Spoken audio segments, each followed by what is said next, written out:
स्वार्थी रिश्ते, दिल छू लेने वाली कहानी। रवि, गांव पैसे नहीं भेजे क्या आपने इस महीने? बार बार मेरे फोन पर फोन आ रहे हैं। मुझे तो देखते ही समझ आ गया कि आप पैसे भेजना भूल गए हैं, वरना मुझे क्यों फोन आने लगे वहां से? अरे यार, बिल्कुल भूल गया। इस महीने वर्क प्रेशर इतना है कि सांस लेने की भी फुर्सत नहीं मिलती। आज पक्का भेज दूंगा, पर मुझे समझ नहीं आता, तो एक दिन देर हो जाए तो इतनी जल्दी क्यों मचने लगती है माँ बाबूजी को? जल्दी नहीं मचती, डर हो जाता है कि कहीं आपने पैसे देना बंद तो नहीं कर दिया। हद है यार, उनका बेटा हूँ, कोई कंप्यूटर थोड़ी हूँ कि एकदम 1 तारीख को पैसे ट्रांसफ़र हो ही जाएं ऑटोमेटिकली। चलो कोई बात नहीं, आज ऑफिस पहुँचकर सबसे पहले यही काम करूँगा। सविता रवि के निकलने के बाद घर समेट ही रही थी कि फिर उसका फ़ोन बजा। हेलो माँ जी, प्रणाम। खुश रहो। रवि तो ज़्यादा व्यस्त है। व्यस्त तो है, पर आज पैसे भेज देंगे, आप फिक्र मत करो। मेरा तो फ़ोन ही नहीं उठा रहा है। उससे कहना कुछ पैसे ज़्यादा भेजे, बाबूजी की तबीयत ठीक नहीं है, दिखाना होगा शहर के डॉक्टर को। ठीक है, बोल दूंगी।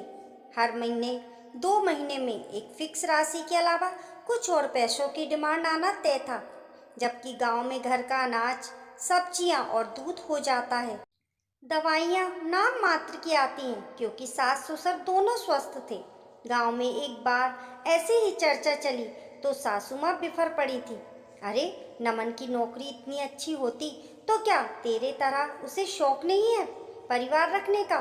बेचारा किसी तरह गुजारा करता है अपना, और पैसे भी भेजता है अपने बाल बच्चों के लिए। कोई सरकारी अफसर की नौकरी थोड़ी ना है उसकी जो ठाट चलेगी। नमन कुछ भेजता है, रवि के भेजे हुए पैसों में हमारा ही पूरा नहीं पड़ता तो उसका क्या चलेगा? जबकि सविता और रवि दोनों की समझ में आ रहा था कि नमन अपना बैंक बैलेंस बना रहा है, इसलिए फैमिली को भी गांव में रख छोड़ा है। और गांव में तो हर चीज़ है ही। रही पैसों की बात, तो पैसों की ज़रूरत है, सास ससुर पूरी करते हैं, पर वो ये बात बोलते तो हंगामा हो जाता। सविता जब देवर की शादी नहीं हुई थी तब भी वह एक पैसा माँ बाप को नहीं देता, और अब तो उसके पास बहाना भी था। जो करना था सब बड़े बेटे रवि के ही जिम्मे था। रवि एक का एक बेटा ही था। शाम को रवि लौटा तो बहुत परेशान था। आते ही सविता ने पूछा, पैसे भेजे आपने? हाँ, भेज दिए थे, कल और भेज देना। मैं बताना भूल गई थी, माँ जी का फ़ोन आया था, बाबूजी को दिखाना है डॉक्टर को। सविता, पैसे बाबूजी को दिखाने के लिए नहीं, शहर जाने के लिए चाहिए माँ बाबूजी को। मतलब समझी नहीं? आज मामा जी का फ़ोन आया था, शिकायत कर रहे थे कि नमन ने इतना अच्छा 3 कमरों का घर खरीद लिया, 4 दिन बाद गृह प्रवेश है, और तुम लोगों ने कुछ बताया भी नहीं मुझे। वह तो मैं अपने साले के घर गया था तो उसी सोसाइटी में रहता है वो, तो पता चला कि नमन ने वहीं घर ले लिया है। मैं हड़बड़ी में था तो मिल नहीं पाया, वैसे बिन बुलाए नहीं जाना चाहता था। क्या घर ले लिया और हमें बताया तक नहीं?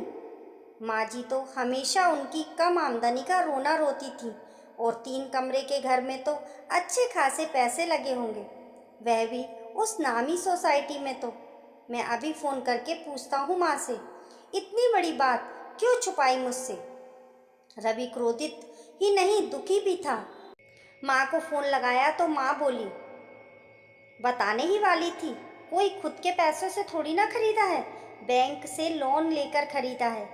सास ने सफाई दी, माँ बैंक लोन भी उतना ही और उन्हीं लोगों को देता है जो चुका सके। तुम ये सब मुझे ना सिखाओ तो बेहतर है, कोई दूध पीता बच्चा नहीं हूँ मैं, सब समझता हूँ। माँ ने चिढ़कर कहा, कैसा भाई है रे तू, अपने ही भाई की तरक्की पर बजाय खुश होने के गुस्सा निकाल रहा है। माँ, भाई कहाँ रहने दिया आपने, प्रतिद्वंदी बना दिया।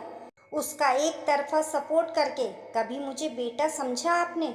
शुरू से ही नमन नमन करती रही, क्यों? मैं उससे अच्छी नौकरी करता हूँ, ये मेरा कसूर है? उससे ज़्यादा पैसे और सुविधाएं मिलती हैं, ये मेरा दोष है।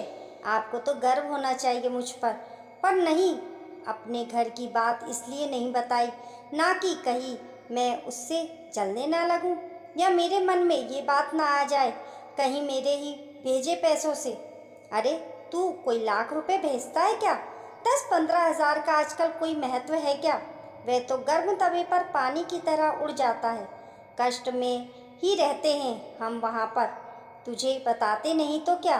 कभी यहाँ महीने भर जाकर रहे और हमारे खर्च देख, तब पता चलेगा तुझे। ठीक है, मैंने भी फैसला कर लिया है। कैसा फैसला? नौकरी छोड़कर हमारे खर्च देखने जाकर रहेगा यहाँ? नहीं, अब से आपके हर खर्चे को पूरा करूँगा, पर वहाँ गांव पर नहीं, आपके यहाँ हमारे साथ आकर रहना होगा। शायद मेरे पास रहे तो मुझसे प्यार भी हो जाए आप लोगों को। और दूसरी बात, मैं नहीं चाहता कि अब मेरे होते आप लोग और कष्ट झेलें। मैं टिकट करवा कर भेज देता हूँ, आप लोग आने की तैयारी करें, कहकर रवि ने फ़ोन काट दिया। सविता रवि को देखे जा रही थी। जिस बेटे ने आज तक ऊंची आवाज़ में अपने माँ बाप से बात नहीं की थी, इतना कुछ बोल गया। शायद क्रोध में, या शायद अत्यधिक दुख में, या शायद माता पिता का भाई के प्रति अत्यधिक झुकाव देखकर, या फिर उनका स्वार्थ देखकर। क्या देख रही हो सविता?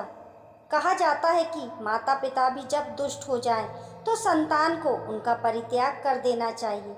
मैं तो अभी भी उन्हें साथ रखने को तैयार हूँ, और अगर मेरे पास आकर रहेंगे मेरे माता पिता बनकर, तो उनका मान सम्मान और इज्जत भी करता रहूँगा।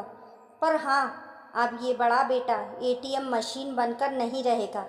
सिर्फ पैसे देते लेते हमारे रिश्ते भी भाव शून्य हो रहे हैं। इसके लिए मुझे बदलना होगा।